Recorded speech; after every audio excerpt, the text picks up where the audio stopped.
দারুণ দারুণ দারুণ, আমি আজ খুব খুশি, বুঝলি উপু লত্রি, তোদের জন্য এটা সম্ভব হয়েছে। আজকে আমাদের বাড়িতে সত্যি সত্যি দুর্গা প্রতিমা এসেছে, আর সেটাও এসেছে বাড়ির দুর্গার হাত ধরে। এর চেয়ে আনন্দের কথা আর কি হতে পারে বড় বৌদি, বলো? উপল, বাজারে ৮ ঠাকুর ছিল না?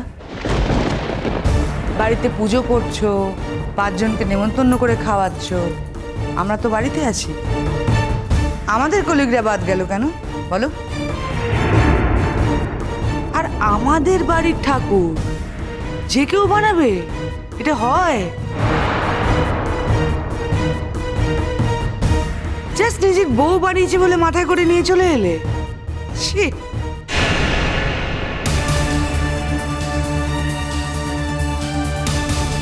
বুবুল, তোমায় একটা কথা বলি শোনো, ছাগল দিয়ে হাল চাষ হয় না রে বাবা। ঠিকই বলেছিস, হাল চষতে গরু নাগে, আমরা তো হলুম গিয়ে ছাগল, তুই তো গরু, তাহলে তুই আয় এসে হাল চষ, সে মুরত তো নেই। দিদি ভাই, তোমার গরু বললো? আর তোমরা যে একটু আগে কাকুনকে আর বড় বৌদিকে ছাগল বললে, তার বেলা সে বেলা দোষ নেই? শোনো দিদি ভাই, আমি না কয়েকদিনের জন্য বাপের বাড়ি চলে যাব।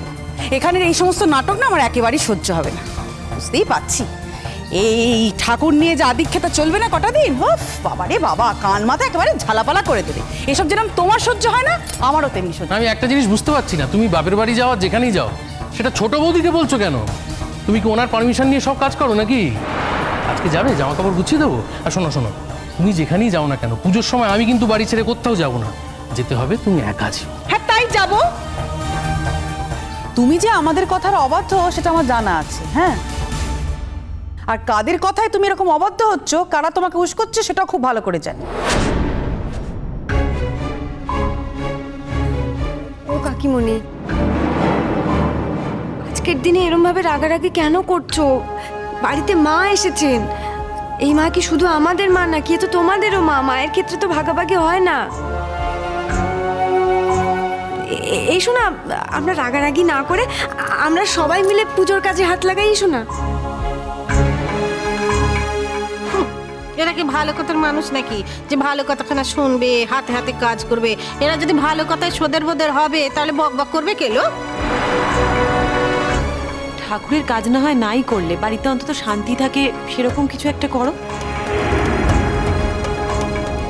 দেখো মা, আমাদের বাড়িতে তো প্রত্যেকের এক এক রকম অশান্তি। তোমার একরকম অশান্তি, কাকুনের একরকম অশান্তি, কাকিমণির আবার আর এক রকম অশান্তি। মা দুর্গা তো আমাদের সকলের মা। কাকুন একটা কথা ঠিক বলেছে, চলো না আমরা সবাই মিলে মায়ের পুজোটা করি। তোমাদের কি ন্যায় অন্যায় কোনো কিছুরই জ্ঞান নেই না? মানুষের ওপর তো যত ইচ্ছে অন্যায় করেছো, ঠাকুরের প্রতি ধর্ম অধর্ম সে জ্ঞানটুকু লোপ পেয়েছে। এই বড্ড বেশি কথা বলছো সাজি তুমি আজকাল। কথায় কথায় নিজের মাকে অপমান করাটা দেখছি তোমার ধর্ম হয়ে গেছে। আর এটা যদি তোমার ধর্ম হয়ে থাকে, সেই ধর্মে আমি সাথ দিতে পারছি না। আর তোমার জীবনে অশান্তির কারণ যে আমি নই, তুমি সেটা খুব ভালো করে জানো। অশান্তির কারণ কে তুমি জানো না? মা, আমি একটা কথা বলি। এই এই মায়ের মূর্তিটা আমাদের খুব সৌভাগ্য যে আমি আর মামনি মিলে তৈরি করতে পেরেছি। আসুন না মা, আপনারা সবাই মিলে এই মূর্তিটাতে প্রাণ প্রতিষ্ঠা করুন না। এই পুজোর 4টে দিন আর মামনিকে আক্রমণ করবেন না মা। মামনিকে আক্রমণ করা যায় না, মামনি তো সেরকম মানুষই না। মামনি তো কারোর জীবনেই অশান্তি ডাকতে পারে না।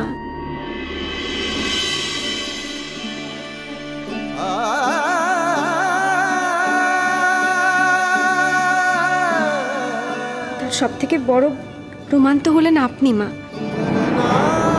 আপনার জীবনেই মামনি কোনোদিন অশান্তি ডেকে আনতে পারেনি, তাহলে মামনি কারোর জীবনেই অশান্তি ডেকে আনতে পারবে না, সেই ক্ষমতাই মামনির নেই। তাই বলছি, এই কটা দিন আর মামনিকে আক্রমণ করবেন না।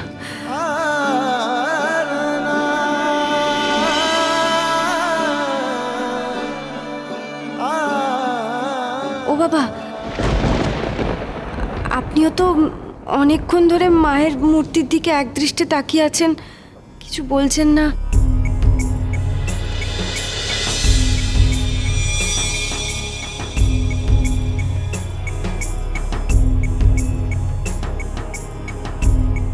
বাবা, সবার মতো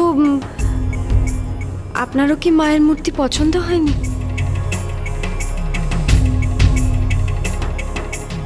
মায়ের মূর্তিটায় খুব চেনা মুখের আদল আছে।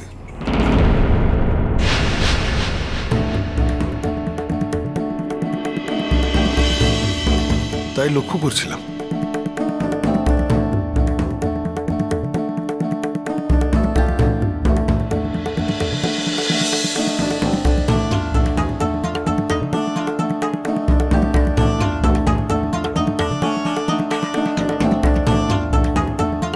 হ্যাঁ, ঠিক বলেছ, অনেকটাই মামনির মতো।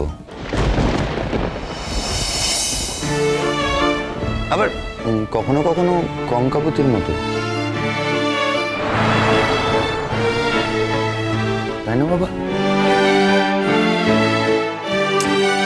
তোমার কি বোধ বুদ্ধি সব লোপ পেয়ে গেছে? মায়ের মূর্তির সাথে তুমি আমার তুলনা করছো। নিজেরা মূর্তি গড়েছে, তাই নিজেদের মুখের মতোই আদল দিয়েছে। সত্যি দিদি ভাই, এই ঠাকুরকে ভক্তি ভরে পুজো করব কি করে? আমরা তো আর নিজেদের কথা ভেবে মূর্তি গড়িনি কো। মানুষ কি জানে তাকে কেমন দেখতে? হ্যাঁ, তুই জানিস তোকে কেমন ধারা দেখতে? জানিস নি তো। শোন, প্রত্যেকের মনে অন্ধকার আছে, প্রত্যেকের মনে আলো আছে, তোরও আছে, আমারও আছে। কারোর মনে হলো গিয়ে একটু বেশি আলো, কারোর মনে হলো গিয়ে একটু কম আলো। হ্যাঁ, আমার মনেও নিশ্চয় অন্ধকার আছে, আমার মনেও তো কোথাও কামনা বাসনা আছে, নিশ্চয় অন্ধকার আছে, পুরোটা আলো নিশ্চয়ই না। কিন্তু মায়ের মূর্তি হলো পুরোই আলো, বুঝেছিস? সেখানে কি কোনো অন্ধকার থাকতে পারে লোক? ভালো করে চেয়ে দেখ মায়ের মূর্তির দিকে, ঠিক বুঝতে পারবি। তোর ভাসুর ঠাকুরের কথা বাদ দিয়ে দিগনি, ও চিরকালই অমন ধারা কথা বলে থাকে, কোনো কথা ঠিক ঠিকানা নেই কো। আমাদের চাঁদ বাবা চেয়েছিল বাড়িতে পুজো হোক, আর আমার আর কাকনমার গড়া মূর্তি দিয়েই পুজো হোক। আমরা কি করি বল দেখিনি? না না মামনি, আমি বুঝতে পারছি না যে এই নিয়ে কেন এত কথা হচ্ছে। বাবা যদি এই মূর্তিতে তোমার আদল দেখে থাকে, তাতে তো কোনো অন্যায় নেই।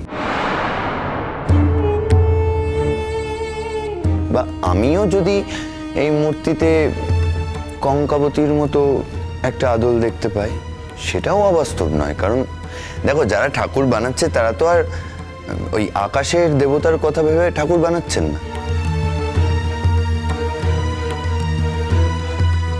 তারা মানুষকে ভেবেই ঠাকুর গড়ছেন, এবং তার মধ্যে একটা অলৌকিকের ছোঁয়া থাকছে। বাবা যদি সেই অলৌকিকের ছায়া দেখতে পান, তাহলে তো আমি কৃতজ্ঞ।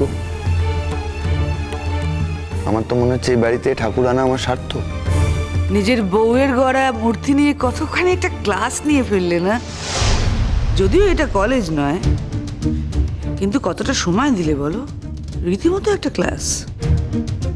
আসলে তা নয় মা, কি বলতো, যে যাকে ভালোবাসে না, ঠাকুরের মূর্তিতে তার ছাপ দেখতে পায়। বাবা মামনিকে নিয়ে মুখে যাই বলুক না কেন, বাবা আসলে মামনিকে ভালোবাসে, তাই ঠাকুরটাকে দেখে প্রথমেই বাবার মামনির কথা মনে হচ্ছে। আর দেখো, আমার তো গোপন করার কিছু নেই, আমি তো সত্যি কঙ্কাবতীকে ভালোবাসি, আর সেটা আমি বলতেও চাই সবার সামনে। আমি স্বীকার করছি যে এটা সত্যি, যেই দুর্গা মায়ের মূর্তিতে আমি কঙ্কাবতীর আদল দেখতে পেয়েছি।